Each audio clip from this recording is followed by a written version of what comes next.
Christian Ntwari na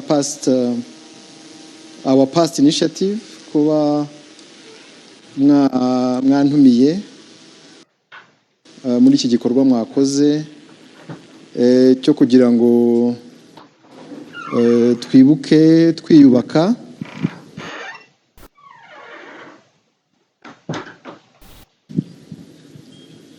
ari nako twibuka n'amateka ya jenoside yakorewe abatutsi. Mbere na mbere nagira ngo nihanganisha abantu bose bari hano, ababuze ababo, mukomeze mwihangane, n'abanyarwanda twese muri ibi bihe no muri iki cyumweru cy'icyunamo. Turibuka ku nshuro ya 32 inzirakarengane zazize jenoside yakorewe abatutsi. Mbere yo kujya no mu mateka ya jenoside, hari tugomba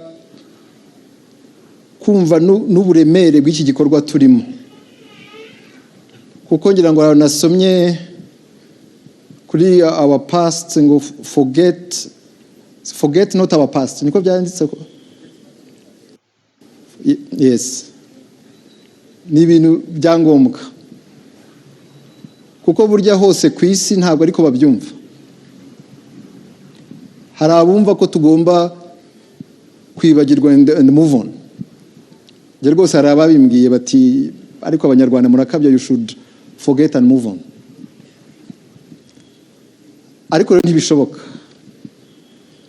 ntibishoboka kubera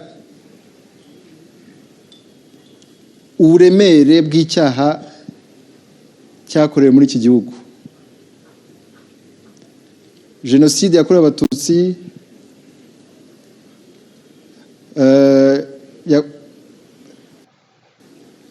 yaguyemo hari abantu barenga miliyoni.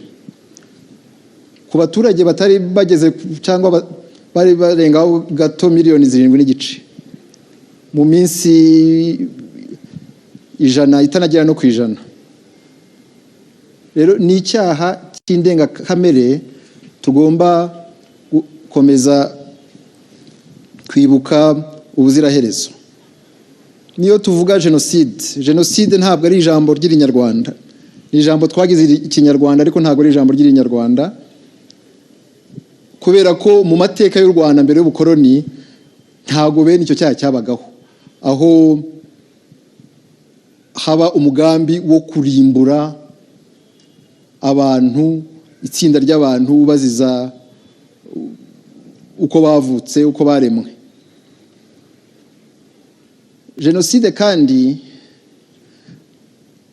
tugomba kuyitandukanya n'ibindi byaha byagiye bikorwa mu mateka y'isi. Hari ibyaha by'intambara, ibyaha byibasira inyokomuntu, ariko jenoside ni icyaha cyihariye, ni icyaha kigamije kurimbura. Kubera ko ngira ngo ubwo mwe muri urubyiruko mugenda mubyumva hirya no hino, usanga intambara yose basigaye bayita jenoside. Ngo habaye jenoside muri iki gihugu, habaye jenoside muri kiriya gihugu, kandi jenoside ni icyaha cyihariye kigamije kurimbura abantu runaka, kandi jenoside zemejwe n'umuryango mpuzamahanga burya ntabwo ari nyinshi iyo birebye neza. Mu Rwanda rero icyo cyaha cya jenoside ntabwo cyakorewe ubwenegihugu nyarwanda, ntabwo cyakorewe idini, ntabwo cyakorewe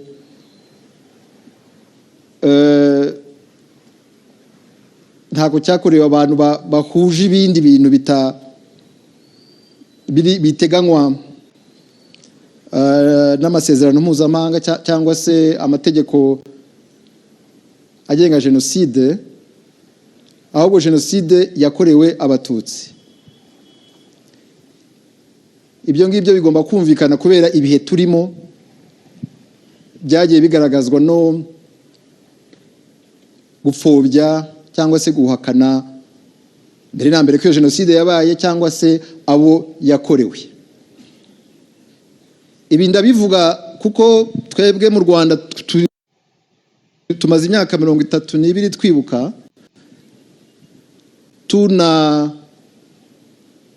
tunazi neza icyaha abo cyakorewe, ngira ngo byanagaragaye mu buhamya bwatanzwe ndetse no muri play yakinwe. Ariko mu mahanga byaratugoye ngo byemezwe nk'icyaha cya jenoside yakorewe Abatutsi. Ndetse n'uyu munsi w'itariki ya 7 Mata, umunsi mpuzamahanga wo kwibuka jenoside yakorewe Abatutsi, burya wemejwe mu kwezi kwa 4 mwaka w'ibihumbi 2020. ni ukuvuga imyaka 26 nyuma ya jenoside, yuko icyaha gikozwe cya jenoside yakorewe Abatutsi, imyaka 26. Hari byagiye bikorwa mbere, ariko kugira ngo umuryango w'abibumbye inteko rusange ibyemeze gutyo byatwaye imyaka 26. Kubera iki? Kubera ko amahanga cyangwa se ibihugu by'ibihangange bitashakaga ko kwibuka cyangwa se icyaha cyitwa gutyo, ku buryo wasangaga abanyarwanda aribo barimo binginga nk'aho banegosiya, bakinginga amahanga ko yemera icyaha cyabakorewe. Uko niko byagenze. Nanjye ndetse rimwe muri 2014 ubwo nari diplomate New York, twaraye amajoro twinginga ibihugu by'ibigugu ko byemera amateka yacu, kandi n'ibyo bihugu akenshi bitaratabaye cyangwa se byaranagize n'uruhare muri icyo cyaha. Rero jenoside ntabwo ari icyaha gituruka mu ijuru ngo kize ako kanya. Jenoside igira amateka nk'uko byavuzwe. Amateka rero ya jenoside yakorewe Abatutsi ni maremare cyane. Ndagerageza kuyavuga mu buryo buvunaguye. Mbere na mbere nubwo tuvuga ko jenoside yakorewe ubwoko bw'Abatutsi, ubundi mu mateka y'u Rwanda mbere y'ubukoloni, Abahutu, Abatutsi n'Abatwa ntabwo byari ubwoko nk'uko tubizi mu bindi bihugu. Ibindi bihugu byo muri Afurika n'ahandi ku isi, ubwoko buba bufite ikintu cyihariye kiburanga, buba bufite ururimi cyangwa se umuco cyangwa se imigenzo iranga ubwo bwoko. Ariko mu Rwanda siko byari bimeze. Abahutu, Abatutsi n'Abatwa bari batandukanyijwe nuko babayeho, way of living. Bamwe ari aborozi, abandi ari abahinzi, ariko it was a way of living, ku buryo ndetse habaga n'abantu bava mu cyiciro kimwe bajya mu kindi kubera ibikorwa bakoze cyangwa se uko bashimwe. Uko niko byari bimeze mbere y'ubukoloni. Ariko u Rwanda rero rwagize ibyago, rurakolonizwa nk'ibindi bihugu, ndetse ibyago byikubye kabiri kuko twakolonijwe kabiri. Bwa mbere twakolonijwe n'Abadage, baje mu mpera z'ikinyejana cya 19, ngira ngo ahagana mu 1887, maze bazana, navuga, ingengabitekerezo yari iriho i Burayi y'amoko. Amoko mvuga babyitaga ahubwo races icyo gihe, racial theories bazanye zivuye i Burayi, barazizana.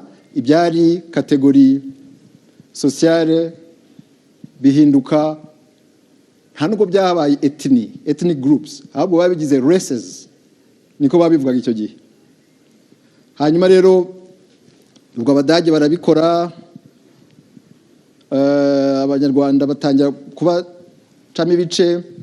Hanyuma batsinzwe intambara ya mbere y'isi yose, hari icyabanjije umuryango w'abibumbye cyitwaga Société des Nations cyangwa se League of Nations mu cyongereza, cyambuye Ubudage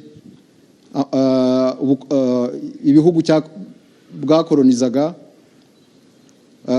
u Rwanda, u Burundi, yari Tanganyika, Togo, Cameroon n'ibindi, maze iyo League of Nations iha u Rwanda n'u Burundi Ububirigi ngo buyobore Ububirigi buyobora u Rwanda buhagarariye uwo muryango mpuzamahanga.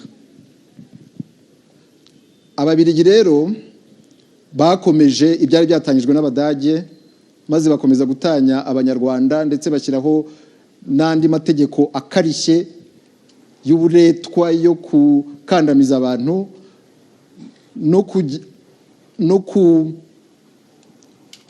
gutanya Abanyarwanda.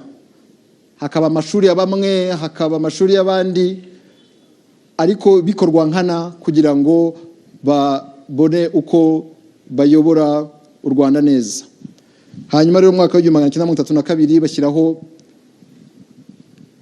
ibuku, bashyiraho indangamuntu irimo amoko. Ariko amoko, kubera ko amoko nkuko nayavugaga yari za kategori sociale, bakoze ibikorwa byo kubara inka umuntu atunze kugira ngo bamwe babagira Abahutu abandi babagira Abatutsi.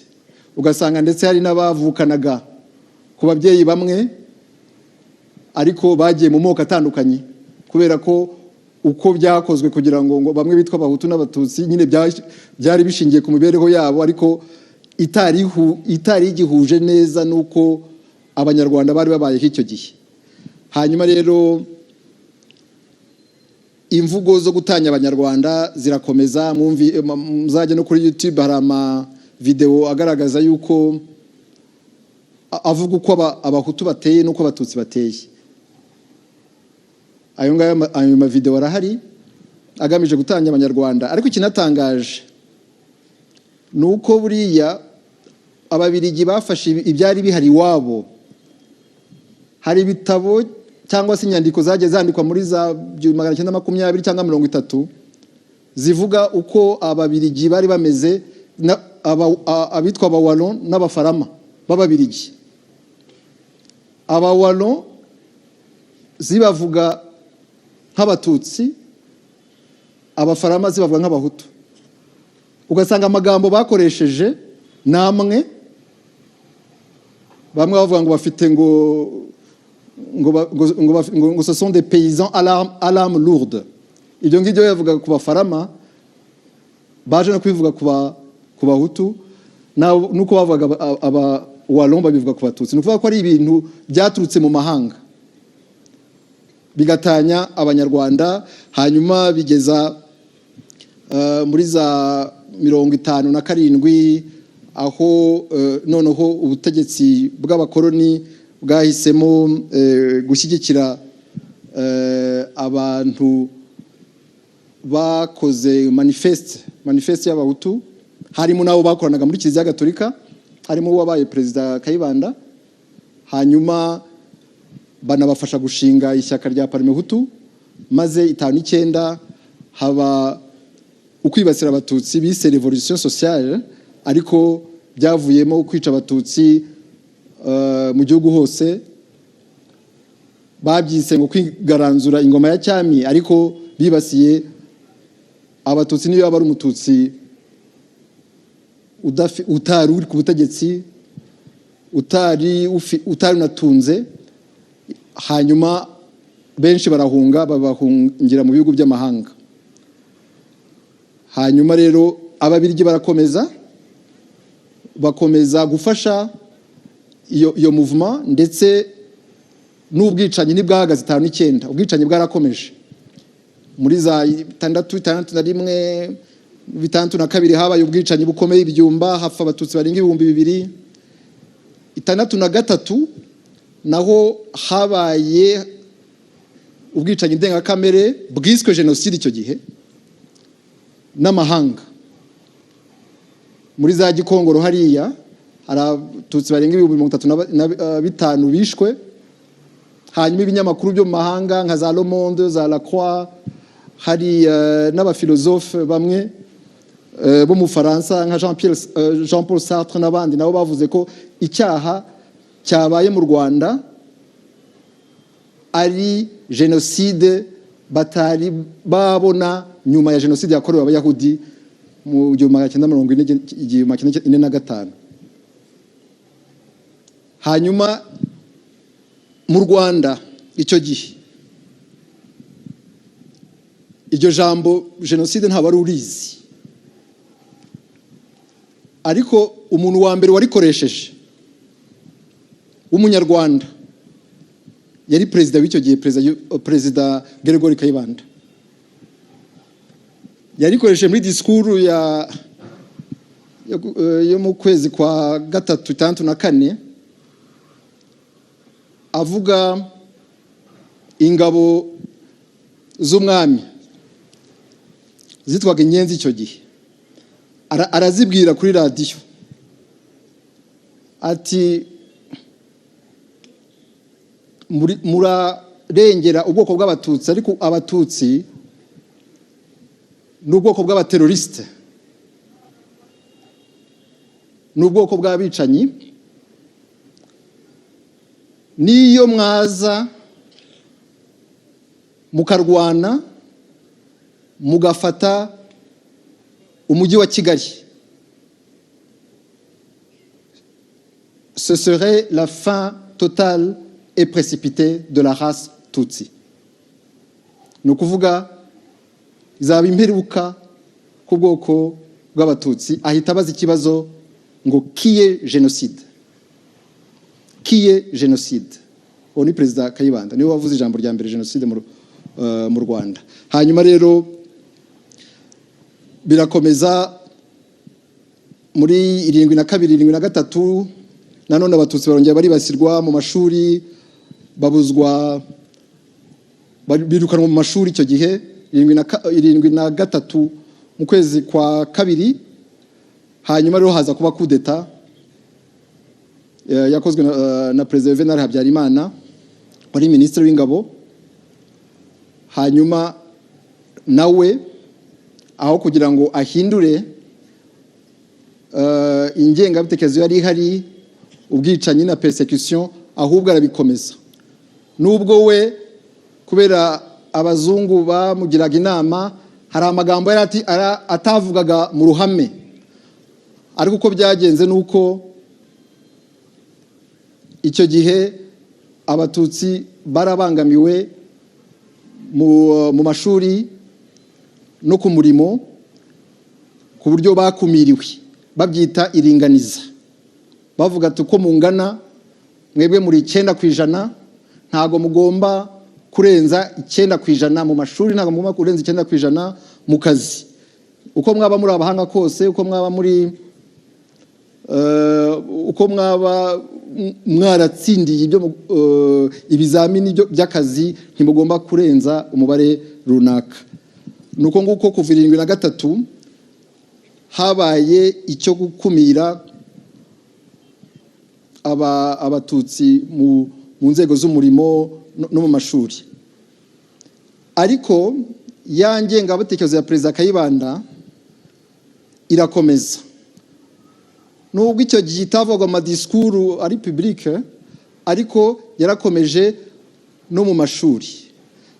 Muribuka ko Abanyarwanda twadufite ubwoko burimo nako indangamuntu ziri mu bwoko Hutu, Tutsi, Twa na naturalize. Mu mashuri ngira ngo abakuru bari hano bize muri aya mashuri barabyibuka, mwarimu yabazaga abanyeshuri ubwoko bwabo, ariko ntabwo yabikoraga mu rwego rwa administratif, kuko hari abantu bavuga bati birumvikana ko yagombaga kubaza abantu ubwoko bwabo kuko nyine byari mu ndangamuntu, ariko ntabwo ariko byari bimeze. Ntabwo byakorwaga muri administration cyangwa muri secretariat, byakorwaga mu ishuri, ndetse akenshi bigakorwa higishwa isomo ry'amateka. Kandi ukuntu byari byarapanzwe, ntabwo abana babahagurutsaga mu wa mbere primaire cyangwa mu wa kabiri primaire, kuko icyo gihe babaga ari batoya batumva ibyo ari byo. Byabaga kenshi mu wa gatanu cyangwa mu wa gatandatu primaire. Umwana atangiye kugira imyaka 10, 11, 12 atangiye kumenya ubwenge, kugira conscience.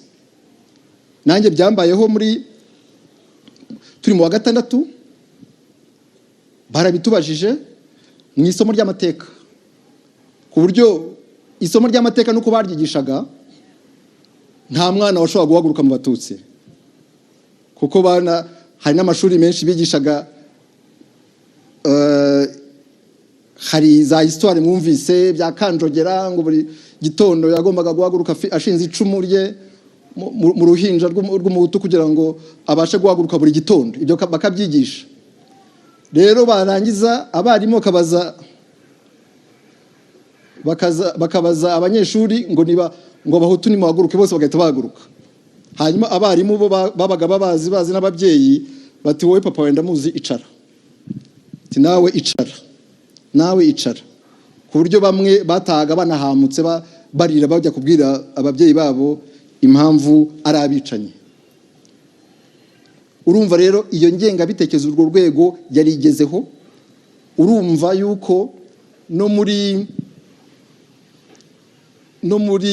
mu gihe amashuri arangiye cyangwa muri cour de récréation, urumva urwango babaga bashyize mu bana. Bana babaga baziranye bakina, hari igihe bamwe bashobora kuba basigaye bareba abandi ku buryo budasobanutse, ati twe twabamenye. Urumva aho bigeze.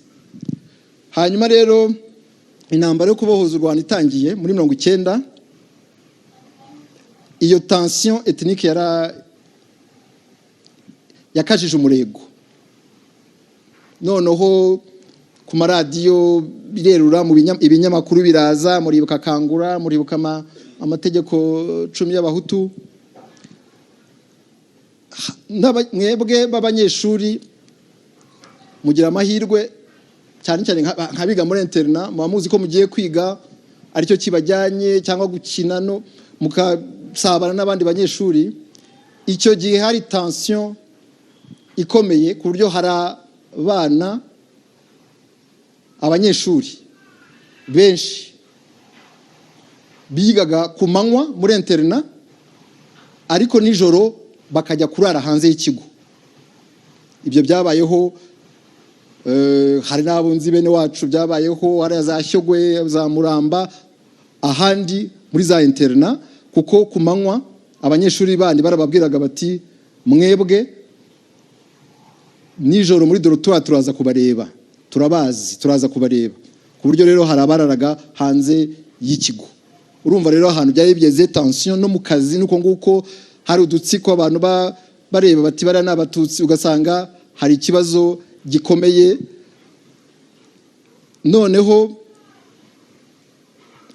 muribuka, ntabwo najya muri histoire yose, ariko indege ya Habyarimana imaze kuraswa, muzi uko byagenze, jenoside iratangira.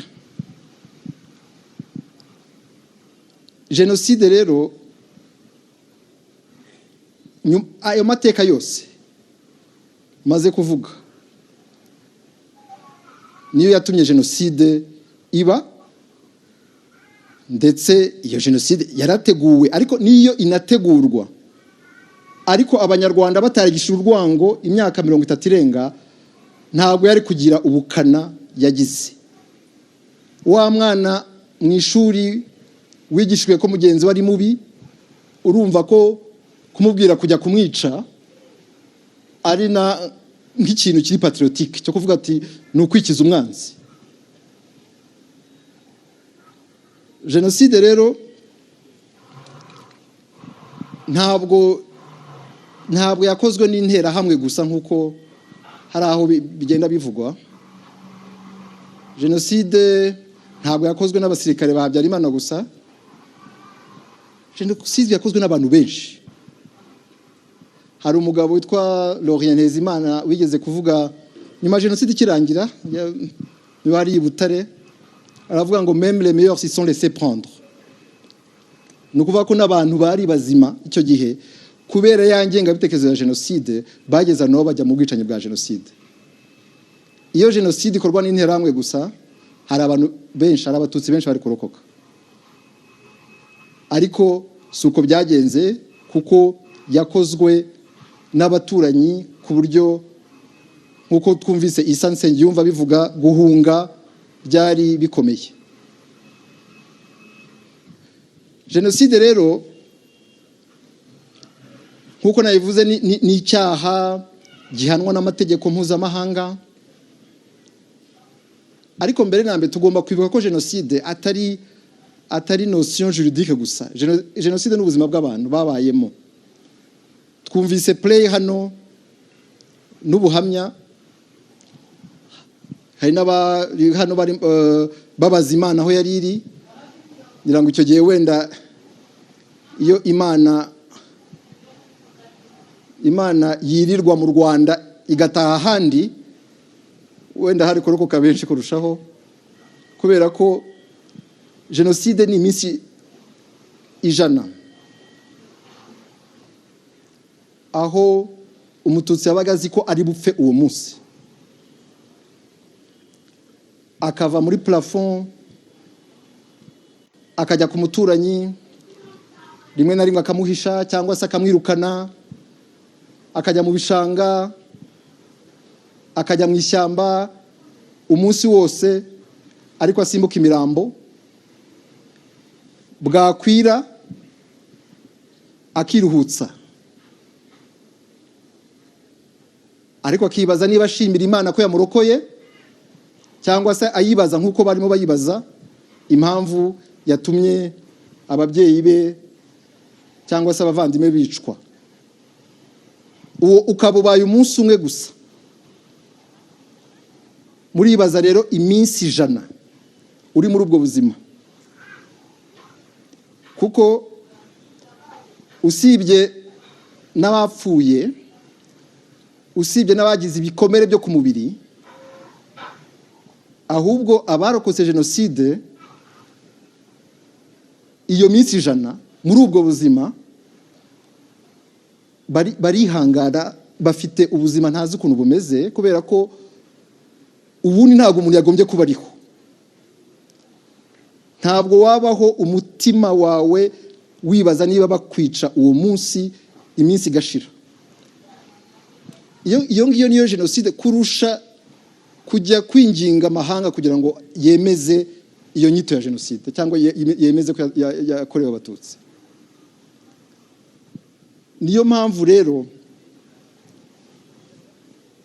twebwe hano mu Rwanda tugomba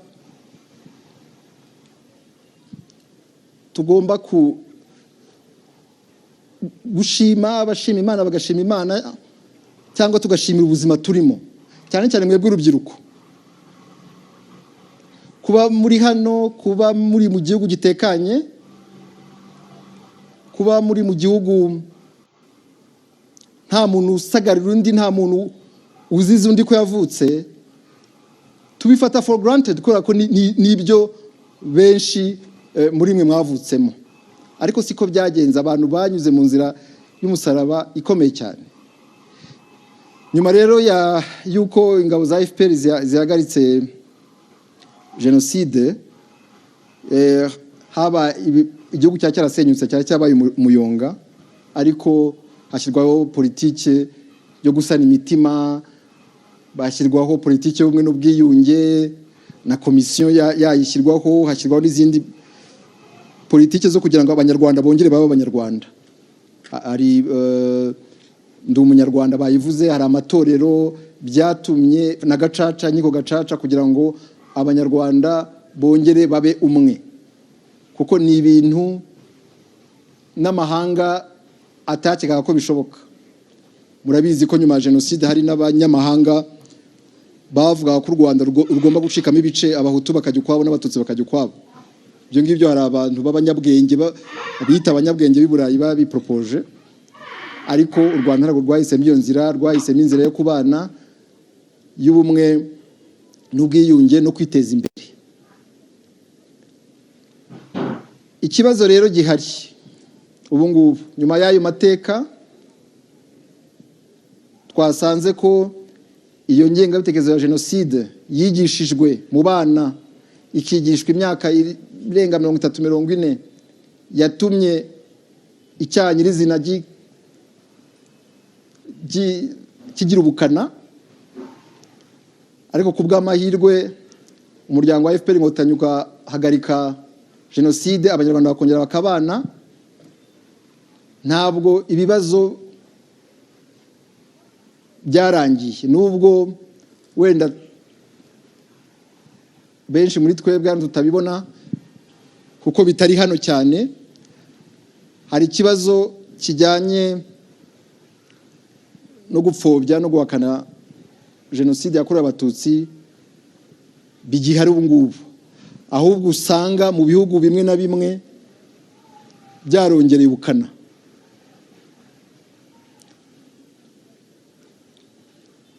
Ariko guhakana cyangwa gupfobya jenoside ntabwo ari ukuvuga ko itabaye gusa, kuko hari abakiyakana bavuga ko icyaha mu Rwanda atari jenoside, ko abantu basubiranyemo. Muzarebe n'uwari perezida wa MRND yitwa Matayo Ngirumpatse, hari interview ye bamuhaye avuga ko mu Rwanda nta bwicanyi bwabaye 94, ko ari abahungu b'abatutsi barwanaga n'abahungu b'abahutu, ari kurwana, ari imirwano, ko nta bwicanyi bwabaye. Ariko ubu ngubu kubera ko icyaha cya jenoside cyemejwe, navuga ku buryo budasubirwaho n'umuryango mpuzamahanga, umuryango w'abibumbye,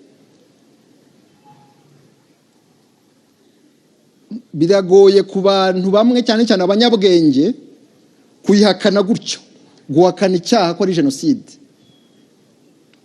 cyangwa ko ari jenoside yakorewe abatutsi. Hari benshi batuye hanze, bari mu miryango iri mu bihugu bimwe na bimwe, i Burayi n'ahandi,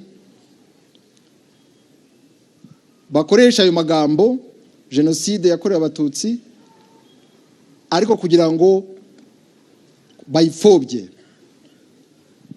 Murabazi bamwe, hari nk'uyu muryango wa Jambo wa Esber uba mu Bubiligi,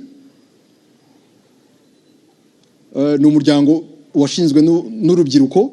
Ubu ntibakiri urubyiruko cyane, bari muri za 40-50, ariko ni urubyiruko rwashinze uwo muryango. Icyo bari bahuriyeho ni uko bari abana b'abayobozi ba kiriya gihe bakoze jenoside. Nicyo bari bahuriyeho abenshi muri bo, iyo urebye ubuyobozi bwabo nicyo ngicyo bari bahuriyeho. Rero bakakubwira ngo baratuziza ko turi abana b'abajenosideri, ariko ntabwo, kandi cyari gatozi. Ikibazo ntabwo ari icyo, ikibazo ntabwo ari filiation yabo, ikibazo ntabwo ari uko ari abana b'abajenosideri, kuko na hano mu Rwanda barahari. Hari na bene wabo bashinze Jambo wa Esber, bari mu buyobozi hano mu Rwanda, bafite na business hano mu Rwanda. Bivuze ko ikibazo atari uko bavutse, ikibazo ni uko biyemeje guhakana no gupfobya jenoside yakorewe abatutsi. Kubera ko ari abanyabwenge bize uko babigenza, nuko nubwo bakoresha imvugo jenoside yakorewe abatutsi, ariko bo bavuga ko itateguwe, ko yatewe n'uburakari bw'abahutu kubera indege ya Habyarimana yahanuwe. Icyo ngicyo barakivuga rwose bakacyandika. Ni uburakari bw'abahutu biraye mu batutsi kubera ko babiciye perezida. ibyo ngibyo abenshi muri twe turabizi ko atari byo, kuko hari uduce two mu Rwanda jenoside yagezemo hashize ibyumweru 2 cyangwa 3. nk'ari iwacu i Butare, kuko mubizi jenoside yageze muri tariki 17-18 Mata, ari uko wari perezida w'icyo gihe Sindikubwabo Theodore aje na guverinoma yose, kuko bari bamuhaye raporo y'uko i Butare banze kwica abatutsi. Hari na burugomesitiri w'iwacu cyahoze ari komine Mbazi witwaga Antoine Sibomana, indege ikimara guhanurwa yari yakoranaga inama n'abaturage avuga ngo muri komine Mbazi bagomba kwirinda ko jenoside hagera, ngo ahubwo bohereza abasore ku mupaka w'izindi komine kugira ngo jenoside ntigere muri komine Mbazi. Uko byagenze nuko ku itariki ya 17-18 Sindikubwabo yaraje ahamagaza inama y'ababurugomesitiri 20 ba komine zose za Butare. Hanyuma n'uwo Antoine Sibomana ajya muri iyo nama, agarutse arongera atumiza inama n'abaturage, arababwira ngo guhera uyu munsi ubutegetsi mbweguriye abaturage. Kuri iyo tariki nibwo umututsi wa mbere yapfuye muri komine Mbazi. Bivuze rero ko jenoside ntabwo yatewe n'indege yahanutse ya Habyarimana, yatewe nuko yateguwe igashyirwa mu bikorwa n'ubutegetsi bw'icyo gihe. Icyo nicyo cya mbere abahakana bakoresha, cyane cyane abo muri jambo ya SBR, kuvuga ko jenoside itateguwe. Icya kabiri nuko barengera ubuyobozi bw'icyo gihe bw'abatabazi, bakavuga ko nta ruhare rwagize muri jenoside, ahubwo rwashatse kuyihagarika, ariko biragorana kubera ko uburakari bw'abahutu bwari bwinshi cyane ku buryo ubutegetsi bwabuze uko buyihagarika. Ibyo nabyo ni ukubeshya. Icyo nicyo kintu cya kabiri bavuga.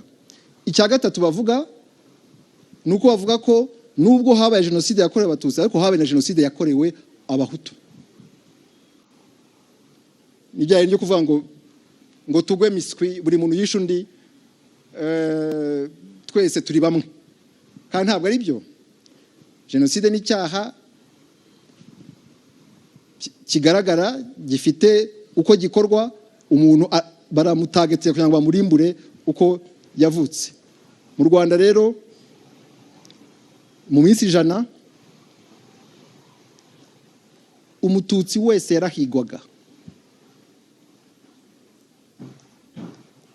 n'uwari muri emerenide, n'uwari ukiri muri emerenide kugira ngo wenda arebe ko yaramuka, nawe baramwishe.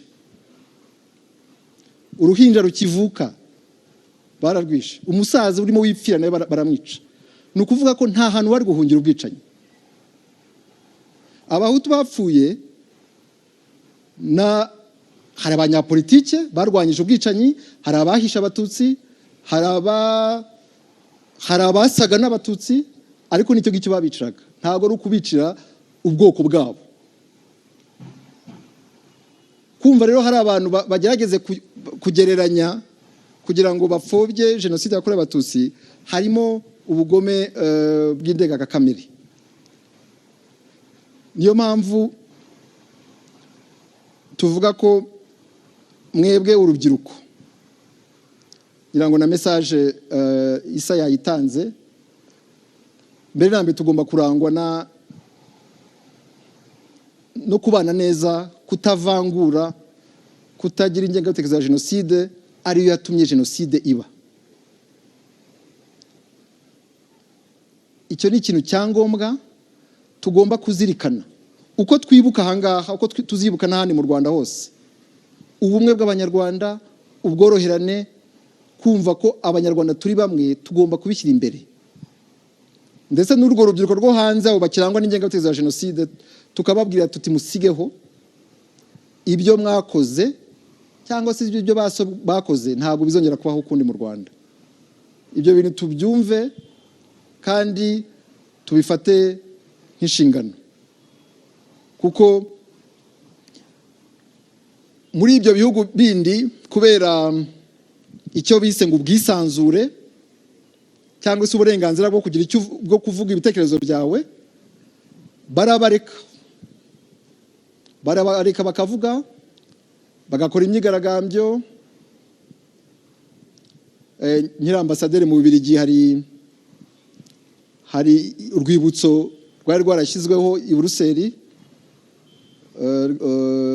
rw'inzirakarengane zo kwibuka inzirakarengane zazize jenoside yakorewe Abatutsi, ariko kuko rwashyizweho mu gihe inyito itari yagavuzwe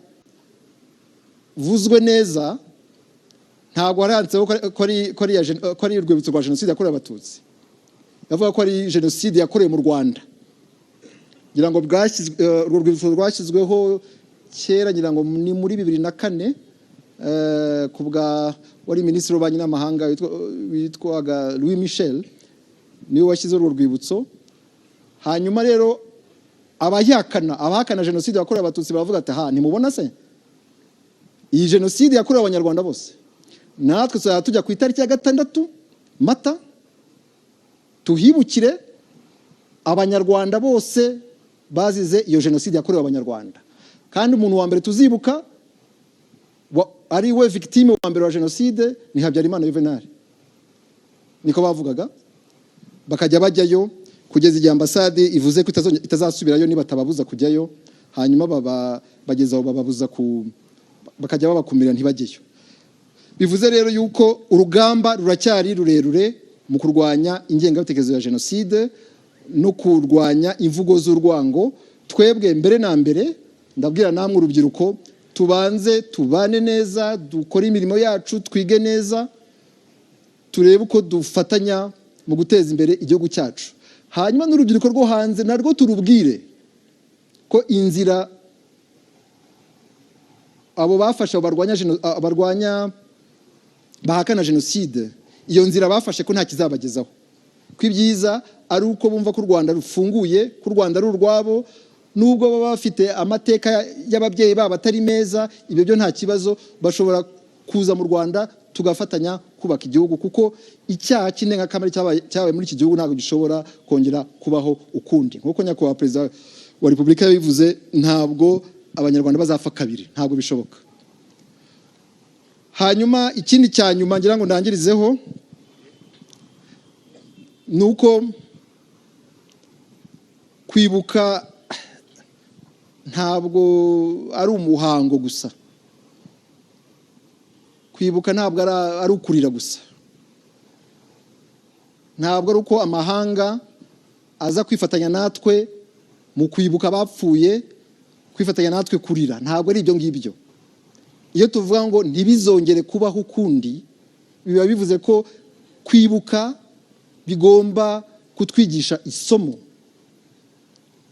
isomo ry'uko aya mateka yose twavuze arasobanutse. Nta ibyakorwaga muri za 59, 60, imvugo zose zavugwaga ntago zabaga zihishe. None se ni gute twakwibuka tureka ibyatujyanye muri jenoside bikorwa ku mugaragaro aha mu baturanyi burasirazuba bwa Kongo? Imvugo zariho muri za 19, 94 nizo mvugo twumva iburasirazuba bwa Kongo. Mwumvise wari umuvugizi w'ingabo za Kongo Sylvain Kenge ejo bundi mu kwezi kwa 12 aho yavugaga yuko aburira abanyekongo b'abagabo ngo ntibagomba gushyingirwa n'abatutsikazi, ngo kubera ko ngo azazana umuntu amwita umukuza, ngo ariko ari uzajya umubyarira abana. Ibyo ni umuvugizi w'ingabo za Kongo mu mwaka w'2025. Kandi ibyo bintu yavugaga asoma urupapuro, ntabwo ari ibintu byari muturutse mu mutwe, ni urupapuro yasomaga kuri televiziyo y'igihugu. Ibyo byahise bitwibutsa amategeko 10 y'abahutu yongeye gushyirwa hanze mu kwezi kwa 10, 11 muri 19 n'ikinyamakuru Kangura, kuko iryo tegeko yavugaga Sylvain Kenge ryari itegeko rya mbere. Ni ukuvuga ko yari yasomye ayo mategeko akaba arimo yashyira mu banyekongo.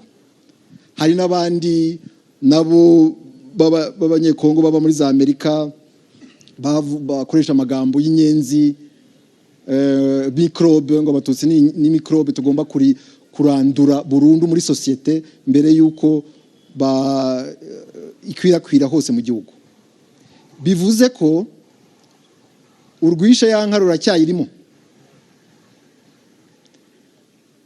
Twebwe mu Rwanda twariyubatse dusana imitima, shyiraho politike z'ubumwe n'ubwiyunge, ariko abasize bakoze jenoside bapfuye kwambuka umupaka bakomeza ingengabitekerezo nkaho nta cyabaye. Ntibambuye intwaro, barakomeza ku buryo n'ubu ngubu bafashe izina ryitwa FDLR, aho bafashijwe na guverinoma ya Kongo.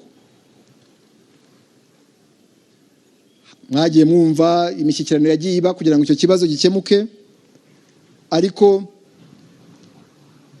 ikibazo nuko imyaka 32 nyuma y'icyaha cyemejwe n'umuryango mpuzamahanga, dufite umutwe wakoze icyo cyaha ushyigikiwe na leta uhari iburasirazuba bwa Kongo, kandi na perezida w'icyo gihugu akaba yanavuze ku mugaragaro ko yiteguye kubafasha ngo bahiri ku butegetsi mu Rwanda.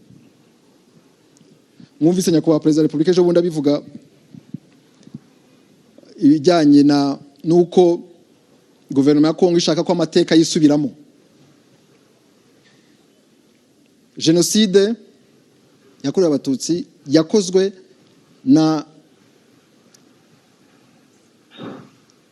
hari interahamwe zashinzwe na perezida Habyarimana, hari ingengabitekerezo ya jenoside yakwirakwijwe n'uwo mu perezida,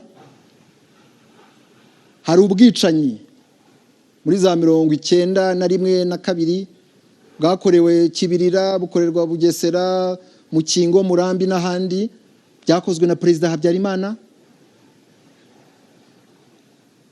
ku buryo yari yarateguye umugambi w'iyo jenoside. Hakaba rero n'umugore we Agatha Kanziga wari warashinze akazu. Indege imaze kugwa, ngira ngo ari ubuhamya bwatanzwe muri auditorat militaire belge mu Bubiligi, bugaragaza ukuntu yabuzaga n'abari aho ngaho hari i Kanombe wabo, yababuzaga kurira, oya ngo ntimurire, ahubwo mufashe interahamwe kutwikiza umwanzi w'umututsi. Abo Habyarimana Juvenal na Agatha Kanziga rero bafite abana. Umwe muri bo witwa Jean-Luc Habyarimana niwe perezida wa Kongo ashaka gukoresha kugira ngo agarure icuraburindi mu Rwanda. Kandi uwo nguwo nawe akaba amaze igihe abigaragaza, ajya hariya i Kinshasa agahura n'abayobozi kugira ngo bimutegurire. Bivuze ko kuba twibuka ntabwo bigomba kutubuza kureba realite uko imeze. Twebwe hano twateye imbere, turimo turagana heza, turimo turakora ibishoboka kugira ngo twiteze imbere, ariko bose siko babibona. Ibi byiza byose mubona, uru Rwanda rwose mubona, bishobora guhinduka iyo ngengabitekerezo nikomeza kuhemberwa n'amahanga, akayaha icyicaro, akatuma bikwirakwira mu rubyiruko ndetse no muri uyu mutwe bakoresha iburasirazuba bwa Kongo. Ngira ngo rero ni ikintu tugomba kuzirikana, mwebwe rubyiruko, yuko tugomba gukomeza kubana nk'abanyarwanda, ariko tukareba ko ibyiza twagezeho dukomeza kubisigasira, ntihagire uwabisenya tureba, ntihagire uwabihungabanya. U Rwanda rero uko byagenda kose ruzakomeza kurengera abanyagihugu, kurengera ubusugire bw'igihugu, kugira ngo jenoside yabaye mu Rwanda igakorerwa abatutsi itazongera kubaho ukundi. Nkaba rero nongera kubihanganisha mwese, nongera kubashimira kuba mwadutumiye ngo tuze kuganira namwe, tuganira ku mateka, nubwo amateka bari maremare umuntu adashobora kuyavuga yose, ariko icyangombwa nuko tudashobora kumva icyaha cyabaye mu Rwanda 94 tutumvise amateka, kandi kumva ayo mateka ni ukugira ngo nyine twirinde ko icyo cyaha cyazasubira ukundi. Twebwe akenshi turabyumva, ariko ntabwo ariho ko bose mu karere ndetse n'ahandi mu bindi bihugu babyumva. Ndagira ngo rero mbasabe mwese muri iyi minsi 100 yo kwibuka, gukomeza kwibuka twiyubaka, kandi mukitabira n'ibikorwa hirya no hino mu Rwanda byo kwibuka, ari nako mwiga amateka y'ubwicanyi bwagiye bubera hirya no hino mu gihugu. Ndagira ngo rero mbashimire kandi nongera kubihanganisha, twese hamwe twibuke twiyubaka.